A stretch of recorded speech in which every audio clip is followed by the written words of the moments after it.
Hey everyone, welcome to this masterclass on IELTS listening. In this course, we're going to be looking at how to get a band 7 or higher on your listening test.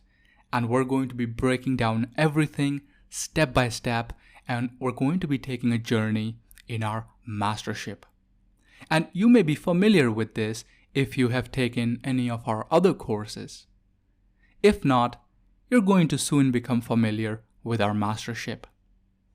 So I want to welcome you aboard onto our ship, because in this ship, we're going to be taking a very special journey in order to make sure that you get a band 7 or higher on your test.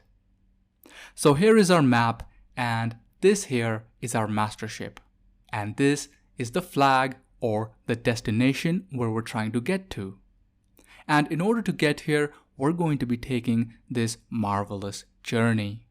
And in this journey, we're going to be covering many different topics in order to make sure that you are successful in your exam.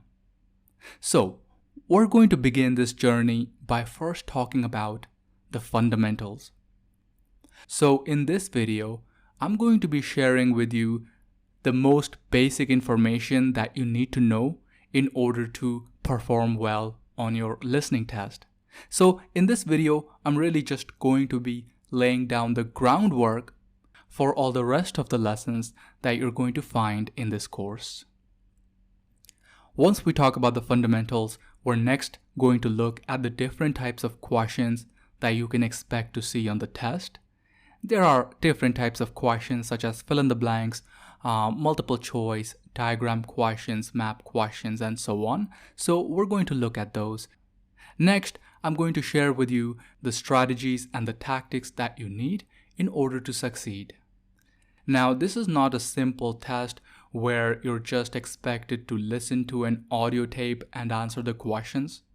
If you want to get a good score, you will have to be strategic in the way you think and in the way that you plan for your exam. So we're going to share exactly how to do that. We're also going to be looking at how to avoid the common tricks and traps, because the examiners are often going to try to trick you by giving you the wrong answer choices or by hiding the correct answers in synonym language.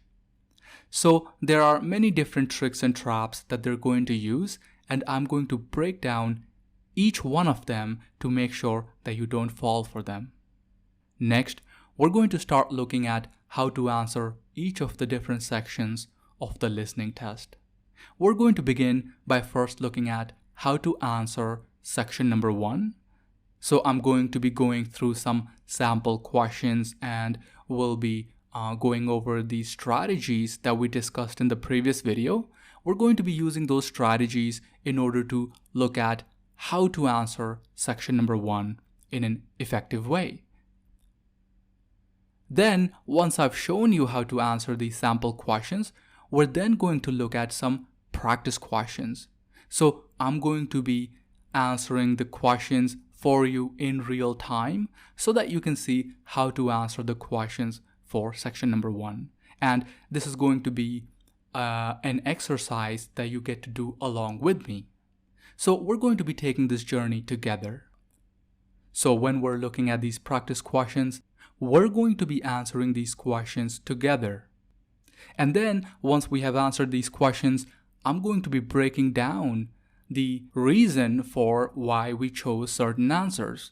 I'm also going to be breaking down the tricks and the traps that the examiners used in the test so that you don't fall for those tricks. Next, we're going to look at how to answer section number 2.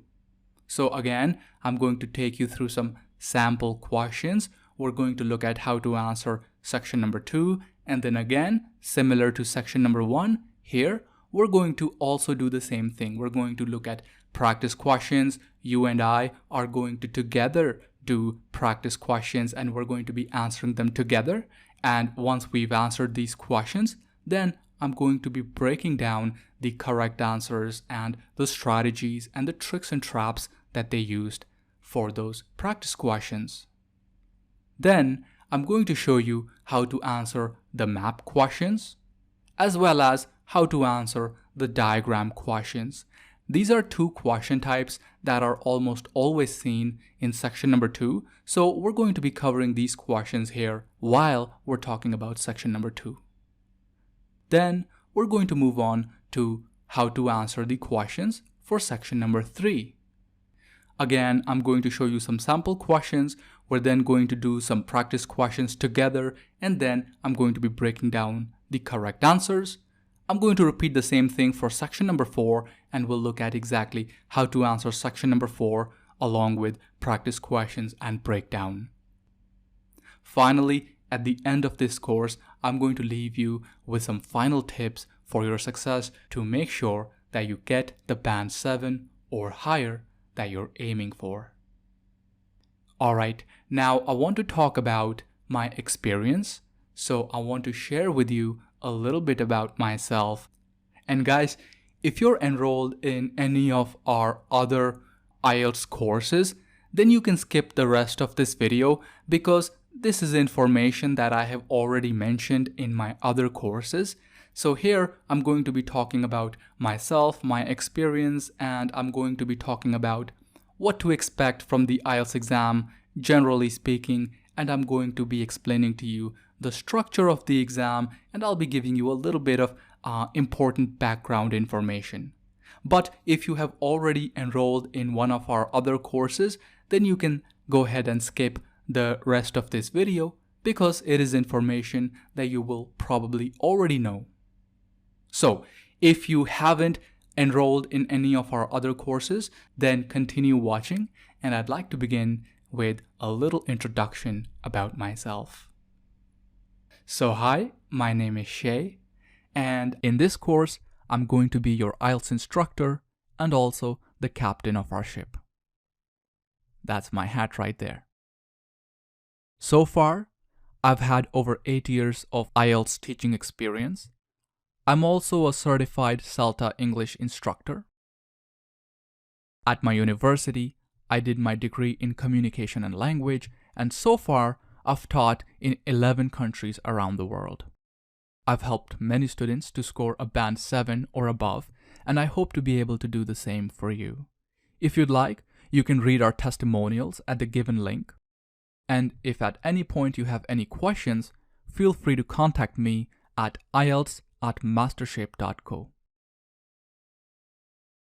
So now let's talk about what is the IELTS. Well, it's a test of your English proficiency. And what it stands for is International English Language Testing System. There are two main types of IELTS. There's the academic IELTS. This type of IELTS is mainly used by colleges and universities for students who want to study abroad in an English-speaking country. General IELTS, on the other hand, is mainly used by employers for people who want to work abroad. I suggest that you contact your university or your employer to make sure that you're taking the correct IELTS. So who makes the IELTS? Actually, it's jointly owned by 3 separate agencies that are listed here. As you can see, Cambridge English is one of the agencies that are actually creating the IELTS exam. And for this reason, I highly suggest that you get the Cambridge English books. This over here is an image of what the Cambridge English books look like. The exam papers in these books are very authentic and look just like the real exam. Also, since IELTS is a paper-based test, I recommend that you practice doing the exam on paper. How can you take the IELTS? Well, first you have to register. You can do so by using the provided link. Next, you have to select which date you want to take the test in. Testing dates are available each month, so you shouldn't have a problem finding a date that works for you. Keep in mind, however, that in some testing centers, you may need to register 2 weeks ahead of time. Next, select the date, the time, and the location for your test. Fill out the application and pay the fee. At the moment, it costs about $200. Once you've done that, provide them with a copy of your passport, and that should complete your IELTS application. Let us now go over the exam overview. Firstly, The IELTS takes about 2 hours and 45 minutes to finish, and it has 4 parts: reading, listening, writing, and speaking. Each part has equal scoring. The exam is divided into 2 major sections. The first section is the paper exam. This includes 3 sections: the listening, reading, and writing, and all 3 of these sections must be finished in one single session. The other part is the speaking exam. The speaking test can be scheduled separately, so if you don't want to, you don't have to take it on the same day. You can schedule it on some other day. Lastly, keep in mind that this is an English test. Some of my students feel that they may not perform as well on the test because they don't have any prior knowledge about other subjects. But actually, you don't need any specialized background knowledge on any other subject other than English. There are no breaks in between the tests, so you won't have any bathroom breaks or lunch breaks. So it's important that you develop your stamina at home by taking full-length practice tests. Again, it is a paper-based exam, so your handwriting and spelling are very important. If your handwriting is unclear or illegible, then you're going to lose points for that. On the other hand, if you spell words wrong, you're also going to lose points for that. Let us now break down the different sections and the timing of the IELTS exam. The first part is listening, in which you have 4 sections and a total of 40 questions. You will have 30 minutes to finish the listening part. Next is the reading section, in which you will have 3 reading passages with 40 questions total, which you have to finish in 60 minutes. Then you're going to move to the writing section, in which you will have 2 tasks, the writing task 1 and the writing task 2. You will have a total of 60 minutes to finish both tasks. Lastly, you have the speaking part, which will last a total of about 11 to 14 minutes in length. This brings the total test time up to 2 hours and 44 minutes. Let us now talk about the answer sheet. You will have 2 different types of answer sheets. On the left-hand side, we have the answer sheet for the reading and listening. On the right-hand side, we have the answer sheet for the writing part. So when you're writing your answers for task 1 and task 2, you're going to have a sheet like this. And if you need extra paper, then you can ask your examiner. So that concludes this video. And in the next video, we're going to look at the fundamentals for the listening test.